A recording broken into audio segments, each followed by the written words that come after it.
La musique biblique du Louvre. C'est ainsi que nous avons décidé d'intituler notre film, parce qu'aujourd'hui, avec vous, nous allons découvrir les trésors antiques de la musique qui se trouvent dans ce musée mondialement connu et qui sont le reflet de la culture musicale biblique.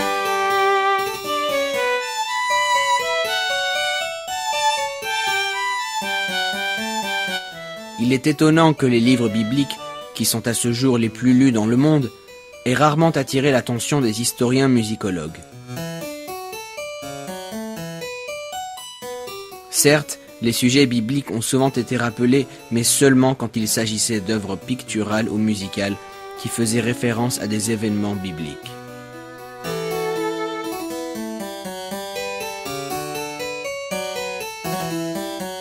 Ce qui nous intéresse en premier lieu est de savoir quelle était la musique biblique elle-même, comment résonnaient les instruments, à quoi ils ressemblaient et quels furent leurs noms au cours du temps chez les différents peuples.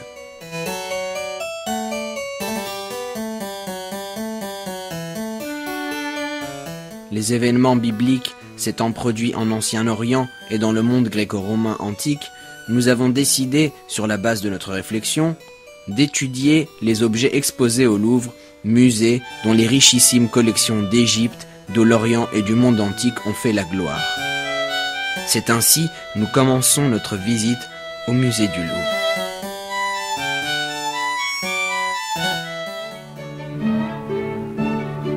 Il est probable que ce soit la première fois que les chefs-d'œuvre mondiaux du Louvre, la merveilleuse Vénus de Milo et la Victoire ailée de Samothrace, accueillent un visiteur qui n'admire que rapidement leur perfection, et que la Mona Lisa de Da Vinci reçoit le même sort, car aujourd'hui, ce sont les instruments de musique anciens qui nous attendent.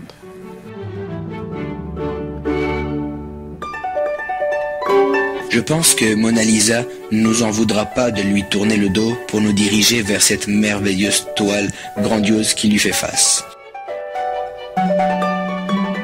Il s'agit de la célèbre toile de Véronèse, les noces de Cana, qui fait référence à l'événement relaté dans l'Évangile selon saint Jean, quand Jésus transforme en vin divin l'eau contenue dans les verres de pierre, donnant ainsi à savoir au monde pour la première fois de sa nature sainte. Cependant, l'Évangile ne dit rien des musiciens. Et pourtant, ici, au centre même de la composition, juste devant Jésus et sa mère Marie, Véronèse a représenté un groupe de musiciens avec des instruments à cordes et à vent. Il est étonnant que 2 ans auparavant, Véronèse ait peint un tableau semblable où ne figure aucun musicien. Ce tableau se trouve au musée de Dresde.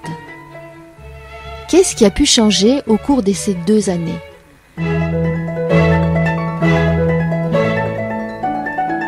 Il se trouve que ce tableau du Louvre avait été commandé par un monastère de Venise, le monastère San Giorgio, et l'on sait bien qu'à l'époque Venise était reconnue tant pour son art musical que pour son éminente école de peinture dont Véronèse lui-même faisait partie. Ici, en représentant des instruments de musique de différentes tailles, Véronèse montre 3 générations de grands maîtres avec Titien pour le plus ancien d'entre eux. La génération intermédiaire est représentée par Véronèse lui-même, en blanc, Tintoretto et la jeune génération par Jacopo Bassano et d'autres.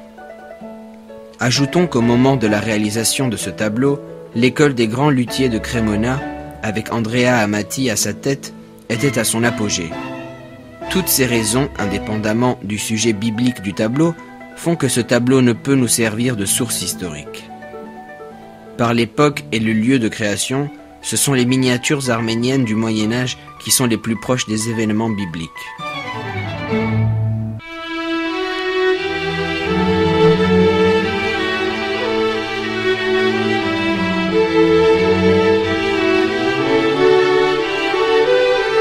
Ce n'est qu'en plongeant dans l'histoire millénaire et en nous référant au matériel archéomusical de l'Orient antique et du monde antique que nous pourrions appréhender la culture musicale du monde biblique. Voici devant vous une carte tirée de l'Exode, des temps de Moïse, avec les terres de Cana, le pays syro-araméen, la Mésopotamie, la Chaldée, les monts d'Arménie et le plateau iranien.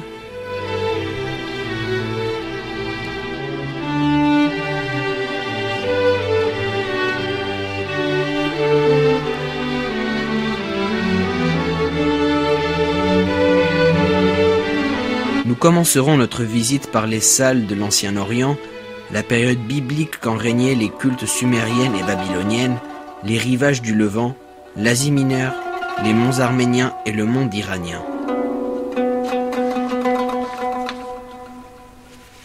C'est ici que furent créées les premières écritures saintes. De fait, en étudiant l'histoire de l'écriture des livres saints ainsi que leur traduction, nous pourrons déterminer à de degrés de probabilité divers les types d'instruments de musique mentionnés dans les textes, leur période, leur aspect, leurs différences.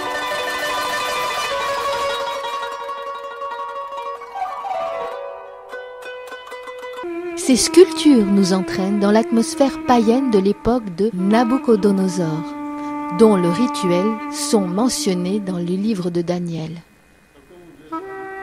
D'ailleurs, les premiers manuscrits du livre de Daniel ont été écrits en syriaque, langue dont sont issues les appellations syriaques de quelques instruments de musique, tels entre autres le sampouk, le mashrokita, le psantérine.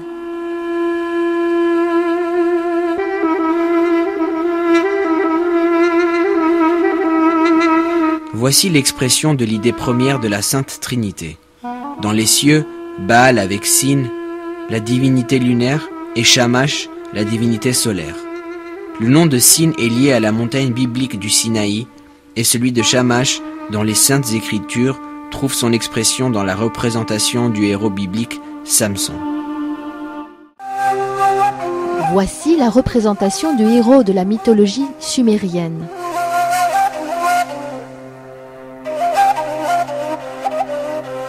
C'est à partir de tels indices sumero-acadiens que nous avons eu connaissance pour la première fois du Dieu créateur et du déluge universel, qui, par la suite, furent exprimés dans les livres de la tradition biblique.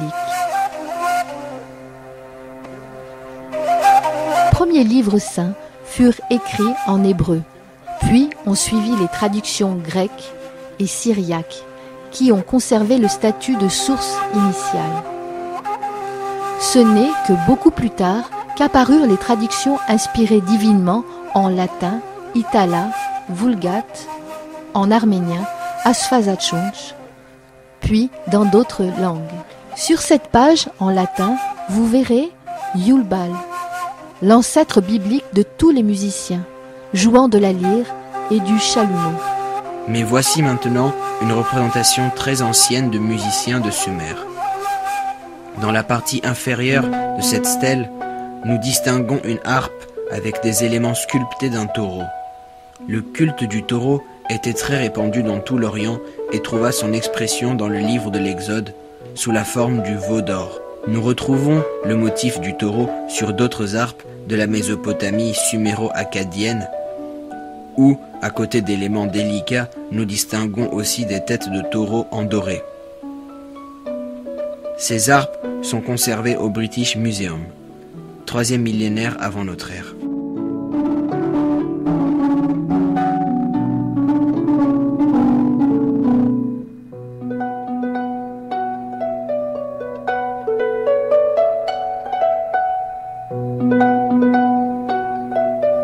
Cependant, de telles harpes ne pouvaient avoir leur place dans la tradition culturelle juive antique, dans la mesure où le veau d'or était déjà réfuté par Moïse. Voici des instruments à cordes d'un autre genre. Tous ces lyres, harpes et sitars, symétriques, asymétriques, triangulaires, trapézoïdales ou en arc, à 7, 8 ou 10 cordes, peuvent être vus en Mésopotamie, en Phénicie, à Chypre, en Arménie ou en Iran. On les retrouve dans l'écriture sainte sous le nom de sitar, harpe, psaltérie, septacorde, octacorde, décacorde.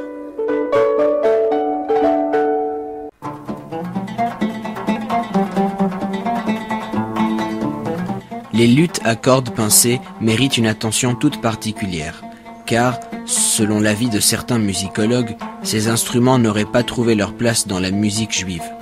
Cependant, la logique des emprunts réciproques des traditions musicales des peuples de l'Orient et la présence au Louvre de tableaux tels que la noce juive de Delacroix, l'Aouda avec une rosette à 6 branches et le triomphe de David de Matteo Rosselli au XVIIe siècle nous poussent à douter de cette assertion. D'autant que la traduction de l'hébreu en arabe au Xe siècle des psaumes de David, il est question d'un luth oud, et des miniatures arméniennes du XIIIe siècle représentent le roi David avec un luth entre les mains.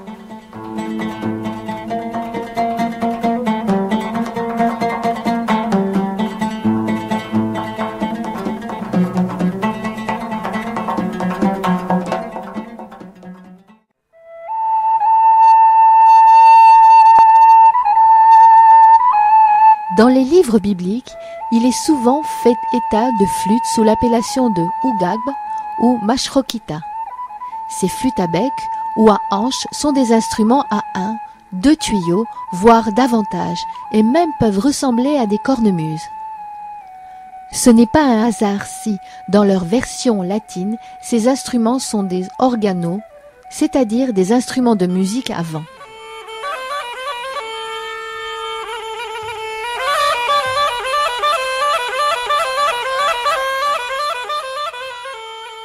Voici devant vous un groupe de musiciens de Chypre.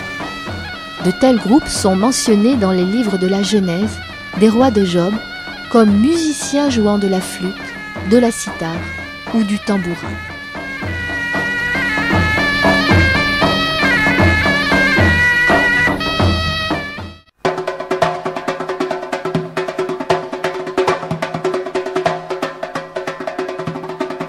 D'ailleurs, à propos des tambourins, les Juifs les dénomment Toph.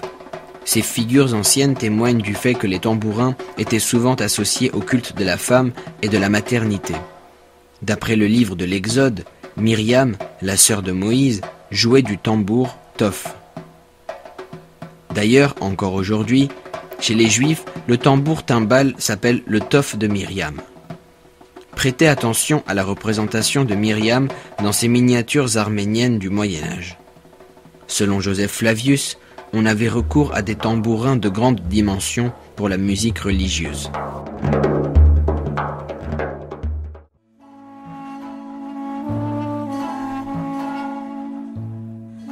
Sur ce vase iranien, en argent recouvert d'or, est représentée une danseuse. Elle nous rappelle la fille d'Hérodiade, dont l'Évangile, selon saint Matthieu, nous relate comment, en dansant à une réunion, elle avait conquis Hérode. La très grande qualité du travail sur le métal de ce vase mérite une attention particulière. Il semble que cette qualité soit propre aux artisans de l'Orient en général. Ces mêmes maîtres du métal pouvaient aussi réaliser ces trompettes qui sont mentionnées dans la Bible.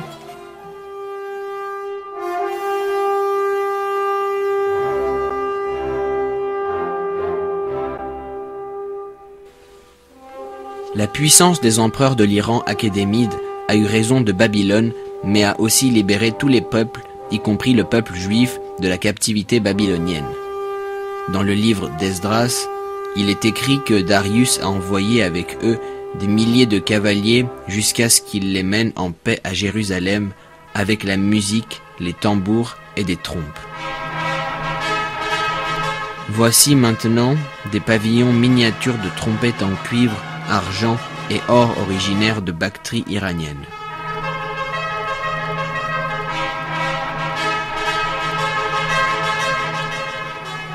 Les têtes anthropomorphes témoignent de leur appartenance cultuelle.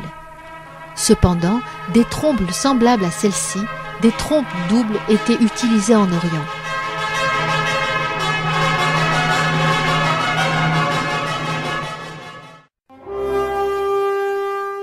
Il est question des trompes doubles dans le livre des Nombres, dans lequel Dieu a demandé à Moïse de lui réaliser une paire de trompes doubles, en hébreu chasrotzra, et déclare « Faites sonner les trompes lors de vos fêtes et de vos sacrifices.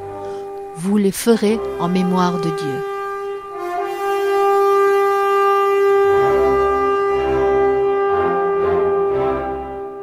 Voici la figurine en bronze d'un sonneur de trompe de la Syrie syriaque, 2e millénaire avant notre ère. Et l'on retrouve la même représentation plus de 2000 ans plus tard, sur les portes du monastère arménien des Saints Apôtres de la ville de Mouche. On sait qu'en 1915, des Arméniens fuyant le génocide ont transporté ces portes à dos d'homme jusqu'à Etchmiadzin, comme une relique sainte. Lors de la célébration de l'année de la culture arménienne en France, ces portes ont été exposées au Louvre, aux côtés des Khachkars anciens et d'autres trésors. Mais le Louvre avait ses propres trésors arméniens. Malheureusement, du fait de la rotation des objets exposés, ils se trouvent actuellement dans les réserves. Cependant, avant la rotation, nous avons eu la possibilité de photographier la vitrine représentant ces trésors de la culture arménienne, ce qui nous permet aujourd'hui de vous présenter ces objets inestimables. Ici, dans ce coin, se trouve la vitrine de l'Arménie ancienne. Parmi ces figurines de l'âge de bronze se trouvait une statuette de bronze vraiment unique d'un musicien jouant d'un instrument avant, 2e millénaire avant notre ère. Nous avions, il y a quelque temps de cela, procédé à l'étude de cette figurine et nous avions présenté nos conclusions au colloque